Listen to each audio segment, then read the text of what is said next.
राधे राधे बच्चों, कैसे हो आप सब? आज मैं आप सभी को पूर्णिमा की वास्तविक कथा सुनाने जा रही हूँ। लेकिन उससे पहले आपकी अपनी लीलावंती दादी माँ की एक छोटी सी विनती है। अगर आप इस चैनल पर नए हैं, तो कृपया हमारे चैनल को सब्सक्राइब जरूर करें। इस चैनल के माध्यम से मैं अपने सनातन हिंदू धर्म की बातें, हमारी परंपराएं और प्रेरणादायक कहानियां देश के सभी बच्चों तक पहुंचाना चाहती हूँ। अगर आप मुझे अपना थोड़ा सा प्यार और समर्थन देंगे, तो मैं ऐसी ही सुंदर और ज्ञानवर्धक कथाएं आप तक लाती रहूंगी। तो चलिए बच्चों, अब शुरू करते हैं पूर्णिमा की वास्तविक कथा। बहुत प्राचीन समय से हिंदू धर्म में पूर्णिमा का विशेष महत्व माना जाता रहा है। जब चंद्रमा अपनी संपूर्ण 16 कलाओं के साथ आकाश में चमकता है, तब उस दिन को पूर्णिमा या पूनम कहा जाता है। इस दिन वातावरण में एक अद्भुत शांति और पवित्रता का अनुभव होता है। ऋषि मुनि, साधु संत और भक्तजन इस दिन भगवान की आराधना, व्रत, दान पुण्य और कथा श्रवण करते हैं। माना जाता है कि पूर्णिमा की रात आध्यात्मिक ऊर्जा से भरपूर होती है। लेकिन क्या आपने कभी सोचा है कि पूर्णिमा का ये महत्व कैसे प्रारंभ हुआ? इसके पीछे एक अत्यंत रोचक और दिव्य कथा छिपी हुई है। सृष्टि के प्रारंभिक काल में दक्ष प्रजापति की 27 सुंदर और गुणवान कन्याएं थीं। ये 27 कन्याएं वास्तव में 27 नक्षत्रों का प्रतीक थीं। दक्ष प्रजापति ने अपनी सभी 27 कन्याओं का विवाह चंद्रदेव के साथ कर दिया।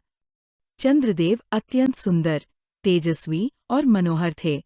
विवाह के बाद सभी कन्याएं प्रसन्न थीं और उनका जीवन सुखपूर्वक चल रहा था। लेकिन धीरे धीरे एक समस्या उत्पन्न हुई। चंद्रदेव अपनी सभी पत्नियों में से रोहिणी को सबसे अधिक प्रेम करने लगे। वे अधिकांश समय रोहिणी के साथ ही बिताते थे और अन्य पत्नियों की उपेक्षा करने लगे।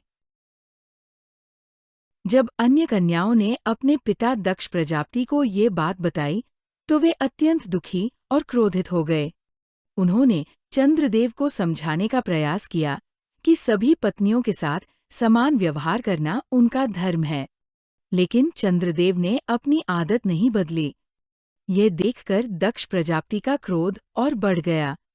उन्होंने चंद्रदेव को कठोर शाप देते हुए कहा, हे चंद्र, तुम अपने तेज, सौंदर्य और शक्ति को धीरे धीरे खो दोगे। तुम्हारा प्रकाश क्षीण होता जाएगा। दक्ष के शाप का प्रभाव तुरंत दिखाई देने लगा। शाप के कारण चंद्रदेव का तेज दिन प्रतिदिन कम होने लगा। उनका प्रकाश मंद पड़ने लगा और उनका स्वरूप छोटा होता गया। पूरी सृष्टि चिंतित हो उठी। रातों का प्रकाश कम होने लगा।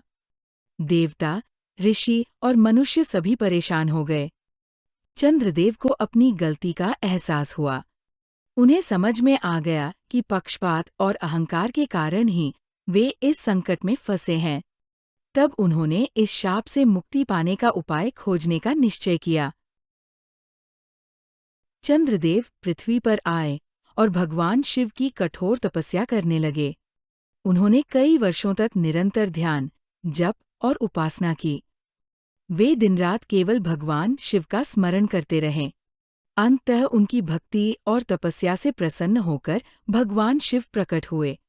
उनके दर्शन पाकर चंद्रदेव भाव विभोर हो गए और उन्होंने अपनी भूल स्वीकार करते हुए क्षमा मांगी। उन्होंने भगवान शिव से अपने तेज को वापस पाने की प्रार्थना की। भगवान शिव ने कहा, हे चंद्र, दक्ष प्रजापति का शाप पूर्णतः समाप्त नहीं किया जा सकता, लेकिन मैं तुम्हें एक विशेष वरदान देता हूँ। भगवान शिव ने वरदान दिया कि चंद्रमा कभी पूरी तरह नष्ट नहीं होगा। प्रत्येक माह वह 15 दिनों तक घटेगा और फिर अगले 15 दिनों तक बढ़ेगा। जब वह अपनी संपूर्ण 16 कलाओं से युक्त होकर पूर्ण तेज प्राप्त करेगा, उस दिन को पूर्णिमा कहा जाएगा।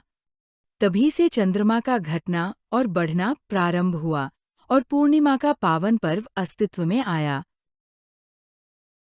समय बीतता गया और पूर्णिमा का महत्व बढ़ता गया। इनमें से शरद पूर्णिमा को सबसे पवित्र माना गया। मान्यता है कि इसी दिव्य रात भगवान श्री कृष्ण ने वृंदावन में गोपियों के साथ महारास किया था। उस रात चंद्रमा अपनी 16 कलाओं से पूर्ण था। उसकी चांदनी अमृत के समान धरती पर बरस रही थी। संपूर्ण वृंदावन दिव्य प्रकाश से जगमगा रहा था। कहा जाता है कि उस रात की चांदनी में विशेष औषधीय और आध्यात्मिक शक्ति होती है। इसी कारण भक्तजन खीर बनाकर चांदनी में रखते हैं और उसे प्रसाद के रूप में ग्रहण करते हैं। आज भी पूर्णिमा के दिन भक्तजन भगवान विष्णु, माता लक्ष्मी और चंद्रदेव की पूजा करते हैं। कई लोग व्रत रखते हैं, दान पुण्य करते हैं और सत्यनारायण भगवान की कथा सुनते हैं।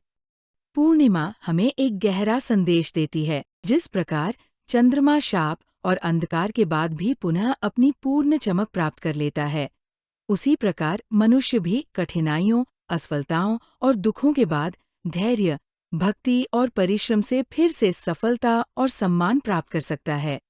इसीलिए पूनम केवल एक खगोलीय घटना नहीं, बल्कि आशा, भक्ति, शांति, समृद्धि और आत्मिक उन्नति का प्रतीक मानी जाती है। तो बच्चों, आपको आज की कहानी कैसी लगी? अगर आपको ये कथा अच्छी लगी हो, तो कमेंट में राधे राधे जरूर लिखें। आपके प्यार भरे कमेंट पढ़कर मुझे बहुत खुशी मिलती है और ऐसी ही सुंदर कथाएं सुनाने की प्रेरणा भी मिलती है। जल्दी ही फिर मिलेंगे एक नई और अद्भुत कथा के साथ। राधे राधे।